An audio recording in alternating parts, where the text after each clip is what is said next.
व्यक्ति, परिवेश और परिधान।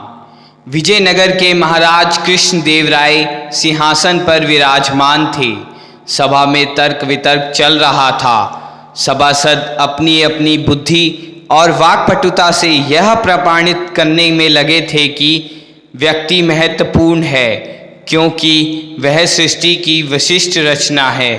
प्रकृति में एक से बढ़कर एक जंतु हैं, कोई बहुत छोटा तो कोई बहुत विशाल, कोई अकेला विचरण करता है तो कोई समूह में, कोई इतना शक्तिशाली है कि बड़ा पेड़ उखाड़ डालता है।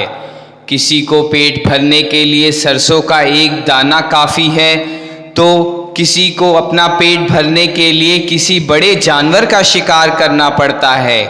इतनी विचित्रतापूर्ण सृष्टि में एक मनुष्य ही है जिसने अपनी बुद्धि से इन सहस्त्र कोटि के जीवों की प्रकृति को समझा है और उन्हें के लाभ लेने की कला में पारंगत हुआ है। हिंस्र जानवर शेर को भी उसने अपनी मेधा के बूते पालतू बना लिया है। वह हाथी जैसे विशालकाय जीव पर सवारी करता है। बात व्यक्ति की क्षमता से होते हुए उसके आचार व्यवहार पर उतर आई। तर्क वितर्क का दौर जारी रहा। महाराज कृष्णदेव राय अपने आसन पर बैठे अपने सभासदों की वाक्पटुता और उनके ज्ञान का आनंद उठा रहे थे। महाराज का एक सभासद अपने आसन पर निर्लिप्त भाव में बैठा था। उसे देखकर ऐसा नहीं लगता था कि वह सभा में चल रही चर्चा के दौर में कोई रुचि रखता हो। महाराज कृष्णदेव राय उसकी ओर कई बार देख चुके थे। उसकी निर्लिप्तता बनी हुई थी। महाराज ने सोचा शायद वह किसी अन्य विषय पर विचार कर रहा है। उन्होंने उसे टोका नहीं। सभा में अब सभासद कुछ और बुलंदी से बोलने लगे थे। एक सभासद ने कहा, कुछ लोग भ्रम में जीते हैं कि अच्छा वस्त्र पहन लेने से ही उन्हें सम्मान मिलने लगेगा। सच तो यह है कि व्यक्ति को सम्मान उसके बाह्य आवरण से के कारण नहीं, अपितु आंतरिक गुणों के कारण मिलता है।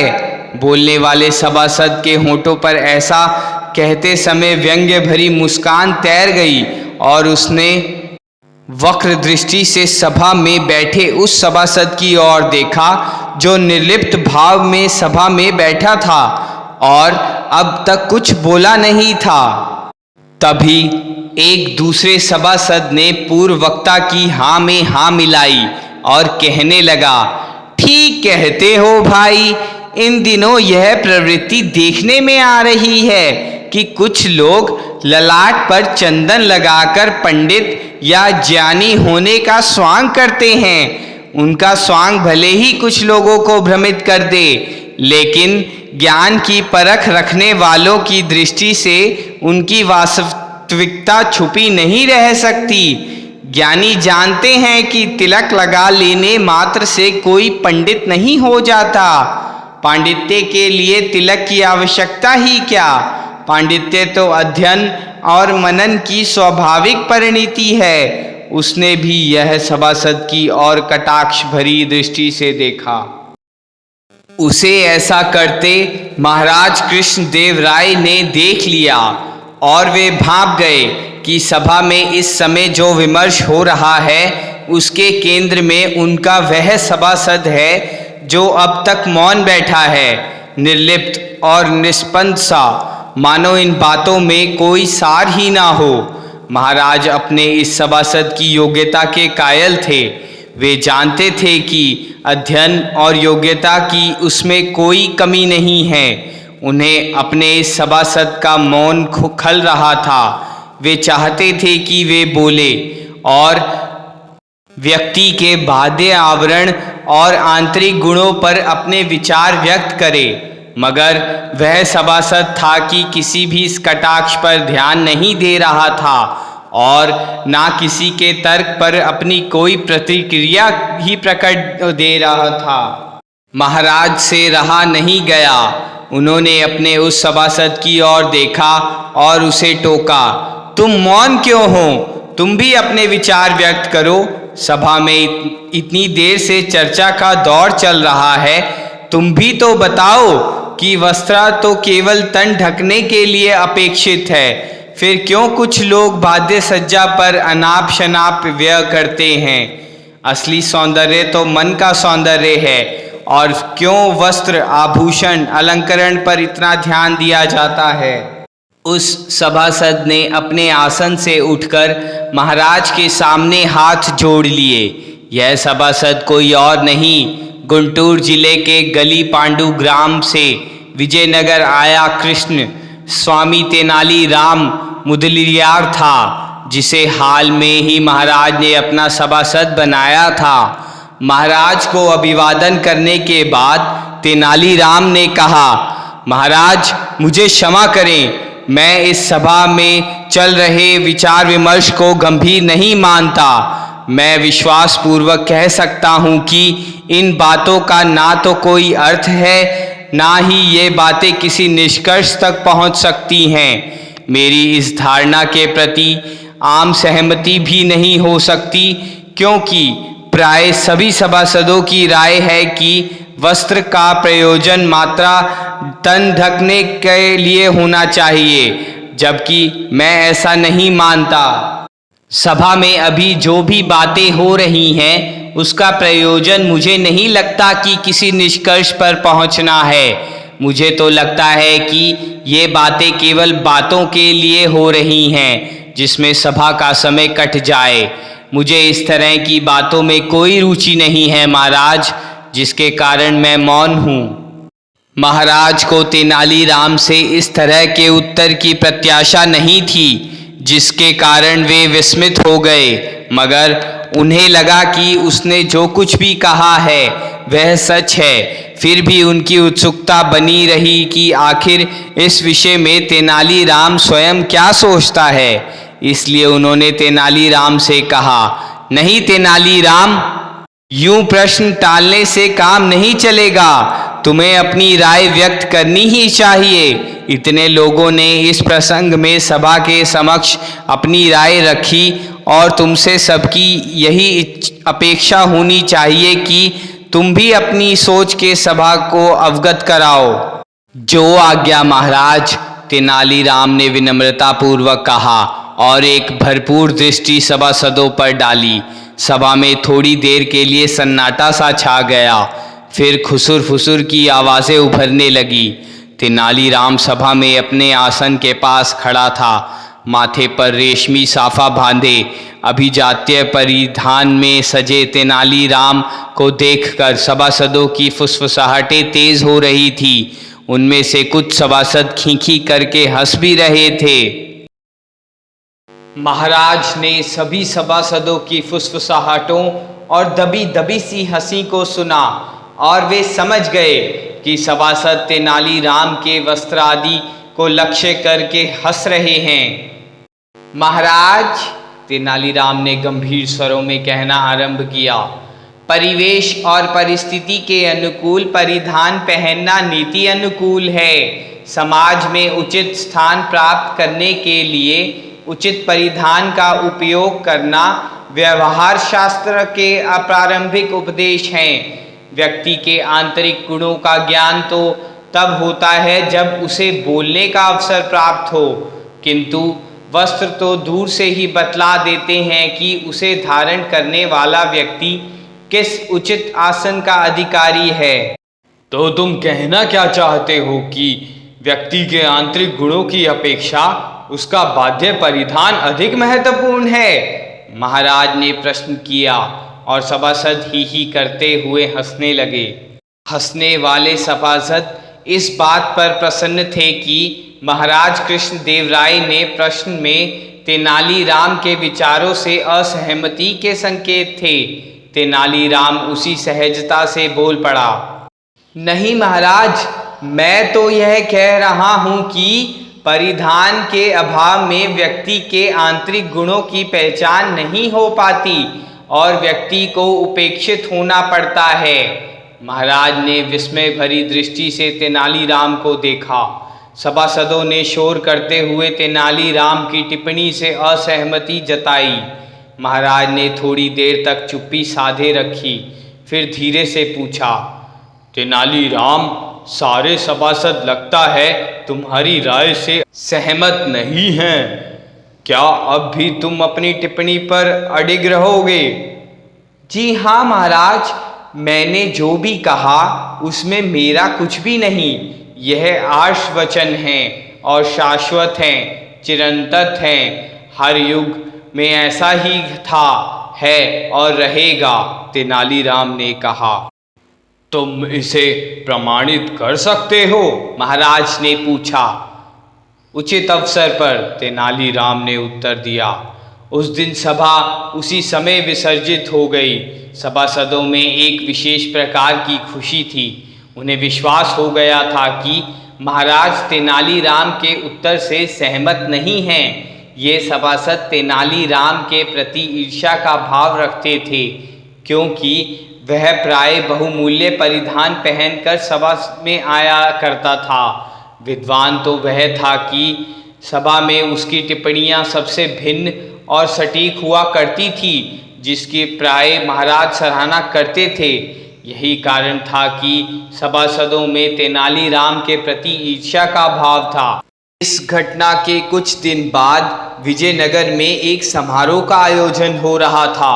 महाराज कृष्णदेव राय के पिता के जन्म दिवस पर प्रतिवर्ष आयोजित होने वाला यह समारोह इस बार विशेष उल्लास के साथ मनाया जा रहा था, क्योंकि यह वर्ष महाराज कृष्णदेव राय के पिता की शतवार्षिकी जन्मोत्सव का वर्ष था। महाराज स्वयं समारोह की तैयारियों पर दृष्टि रखे रहे थे।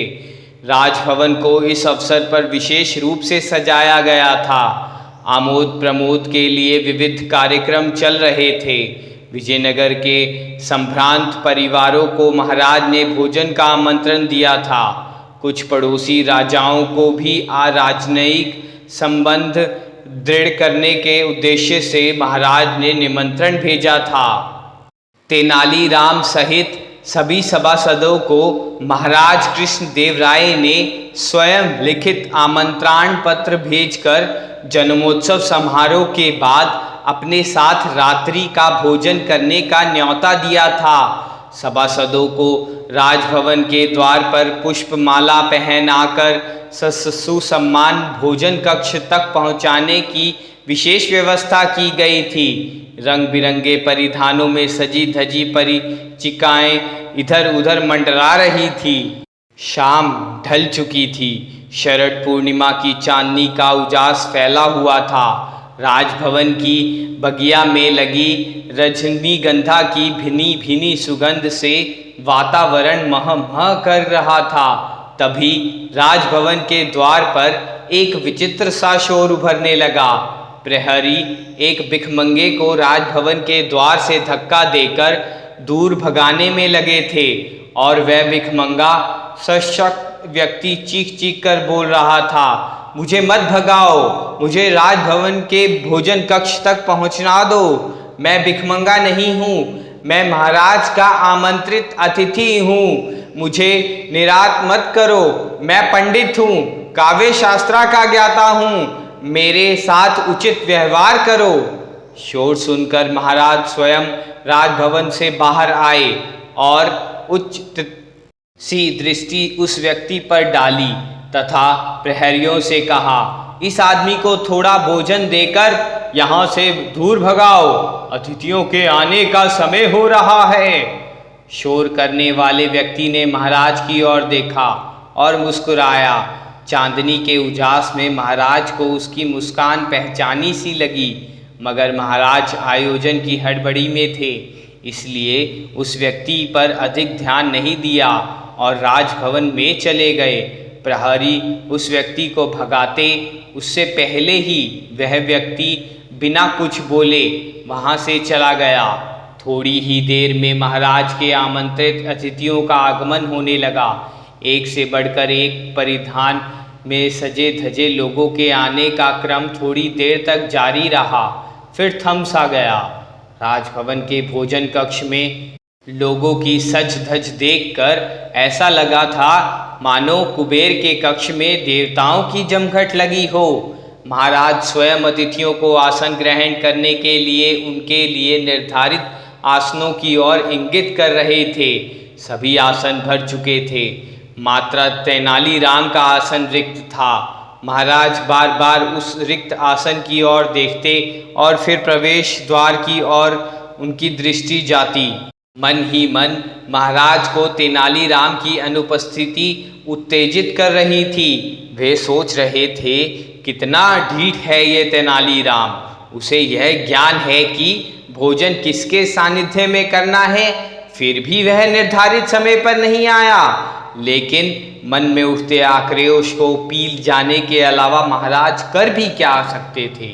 वहां उपस्थित सभासदों को तेनालीराम की अनुपस्थिति से उसके विरुद्ध आग उगलने का अवसर मिल गया। वे आपस में तेनालीराम की अनुपस्थिति का मजाक उड़ाने लगे। कोई कहता, तेनालीराम अपनी पगड़ी की तहें सजाने में लगा होगा, तो कोई कहता, अरे भाई तेनालीराम अपनी रेशमी धोती का फेंटा कसने में लगा होगा, फेंटा कस ले तो आएगा। और इस तरह की बातें खत्म भी नहीं हो पाती थी कि सभी ही करके हंसने लग जाते थे। अंततः तेनालीराम ने भोजन कक्ष में प्रवेश किया। सचमुच बहुत आकर्षक परिधान में सजा धजा था तेनालीराम। महाराज ने उसकी ओर आग्नेय दृष्टि से देखा, मगर कुछ कहा नहीं। दृष्टि मात्र से ही उन्होंने तेनालीराम के प्रति अपना आक्रोश अभिव्यक्त कर दिया। बड़े और सामर्थ्यवान लोग परिस्थिति विशेष में अपनी अंगित भंगिमाओं से ही अपने मनोभावों को व्यक्त करते हैं। महाराज के मनोभावों को समझते हुए तेनालीराम ने महाराज के सामने हाथ जोड़ लिए और कहा, महाराज क्षमा करें, यहाँ समय पर उपस्थित नहीं हो पाया। महाराज आक्रोश में तो थे ही। तेनालीराम का अनुनय सुनकर उनकी उत्तेजना शांत ना रह सकी और व्यंग्योक्ति में प्रकट हुई। हाँ, देख रहा हूँ आपका कुर्ता बहुत चमक रहा है। महाराज की व्यंग्योक्ति सुनकर सारे अतिथि सभासद ठठाकर हंस पड़े। तेनालीराम ने इसी ठहाके के बीच अपना आसन ग्रहण किया। तेनालीराम की ओर महाराज ने देखा तो उसे अतिशय गंभीर पाया। महाराज सोचने लगे कि तेनालीराम के प्रति उन्हें व्यंग्योक्तियों का व्यवहार नहीं करना चाहिए था। क्या पता किस परिस्थिति में था वह। बिना जाने समझे इस तरह का व्यवहार किसी राजा के लिए कदापि शोभनीय नहीं है। यह तो उच्च श्रृंखलता हो गई। हो सकता है कि तेनालीराम किसी संकट में पड़ गया हो, जिसके कारण वह समय पर नहीं पहुंच पाया हो। अभी महाराज ऐसा सोच ही रहे थे कि उनकी आंखों में विस्मय के भाव गहरा गए। उन्होंने देखा कि भोजन स्थल पर तेनालीराम केवल धोती पहने नंगे बदन बैठा हुआ है और उसकी पगड़ी, कुर्ता, फतुहा, गमछा, अंगवस्त्र भोजन की थाली के चतुर्दिक रखे हुए हैं। सभासद तेनालीराम की ओर देख देख कर मुस्कुरा रहे हैं और आंखों की आंखों में बतिया रहे हैं कि तेनालीराम का सिर फिर गया है। भोजन परोसा जा चुका था। तेनालीराम की ओर सारे सभासद देख रहे थे। तेनालीराम ने भोजन का एक निवाला उठाया और कुर्ते पर रखते हुए कहा, कुर्ता तू खा। फिर पगड़ी पर एक निवाला रखा और कहा, पगड़ी तू खा। अंगवस्त्रांग पर एक निवाला रखा और कहा, अंगवस्त्रांग तू खा। तेनालीराम का यह कृत्य महाराज की समझ में नहीं आया और तभी उन्होंने तेनालीराम को घूरते हुए कहा, तेनालीराम तुम्हें हो क्या गया है? भोजन के साथ तुम यह क्या कर रहे हो? अपने वस्त्र तुमने क्यों उतार दिए? एक सभासद ने कहा, तेनालीराम एक सिर फिर गया है महाराज। दूसरे उसकी हाँ में हाँ मिलाने लगे और कहने लगे, कहीं कुर्ता भी भोजन करता है? यह बावलापन नहीं तो और क्या है। तेनालीराम उनकी बातों को अनसुनी करते हुए अपने काम में लगा रहा। कुर्ता तू खा, अंगरखा तू खा, अंगवस्त्रांग तू खा, पगड़ी तू खा। महाराज से रहा नहीं गया, उन्होंने टोका, बावले मत बनो तेनालीराम, भोजन करो, तुम्हें यहाँ भोजन के लिए बुलाया गया है। तेनालीराम ने महाराज की ओर देखा, फिर अन्य अतिथियों की ओर देखा, फिर कहा, महाराज, जिसे राजभवन में भोजन के लिए प्रवेश मिला उसी को तो खिला रहा हूँ। भोजन के लिए तो तुम्हें आमंत्रण दिया गया था, इसलिए भोजन के लिए प्रवेश तुम्हें ही मिला है। तुम भोजन करो, एक तो विलंब से आए हो, अब और विलंब ना करो। महाराज ने कहा, मैं विलंब से नहीं आया हूँ महाराज, मैं तो यहाँ सबसे पहले आया था। विलंब से तो यह पगड़ी कुर्ता आदि परिधान पधारे हैं।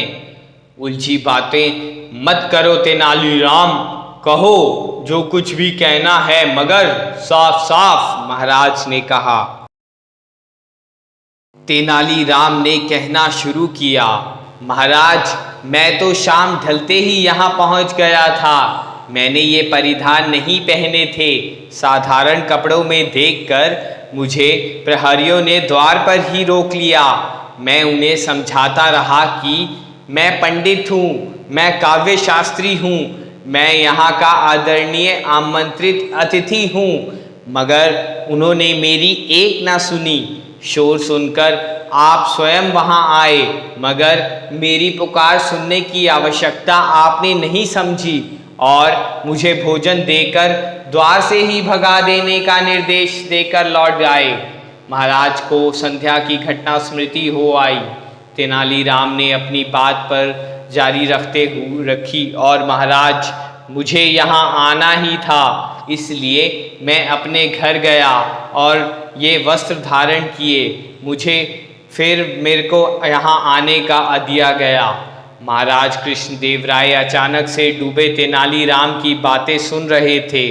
तभी एक सभासद ने कहा, तेनालीराम, आप जैसे बुद्धिमान व्यक्ति से ऐसी आशा नहीं की जा सकती कि वह ऐसी भूल करेगा।